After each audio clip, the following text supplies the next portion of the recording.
आज मात्र सकाळची सुरुवात अशी गोड शिरापासून झाली होती. बरेच दिवसापासून हा शिरा करायचा म्हणत होती, पण वेळ काही भेटत नाही कामाच्या चक्करमध्ये. त्याच्यामुळे म्हटलं चला आज करून बघूया. मस्तपैकी असा गोड शिरा केला आणि त्याच्यानंतर सर्व काही घरातली कामं आवरून मग गेली होती ऑफिसला. ऑफिसमधून आल्यानंतर संध्याकाळी बघितलं तर काय पिऊ अभ्यास करत होती. मग काय मस्तपैकी संध्याकाळच्या जेवणात भाकरी आणि अंडा कढी असा बेत केला होता.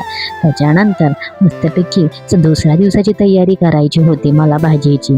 मग सुरुवातीला विचार केला मीच एकटी किती करू, म्हणून दोन्ही मुलांना भाजी कटिंगचं काम दिलं होतं. सुरुवातीला कदाचित त्यांना वाटलं असेल अरे हे काय काम दिले, पण घरातली छोटी छोटी कामं मुलांनी शिकणं खूप गरजेचं आहे. कारण आपण मुलांसाठी सगळं करून देऊ शकतो, पण प्रत्येक गोष्ट आयुष्यभर करून देऊ शकत नाही. आज भाजी कटिंग शिकतील, उद्या स्वयंपाकात मदत करतील आणि हळूहळू त्यांना स्वतःची कामं स्वतः करायची सवय लागेल.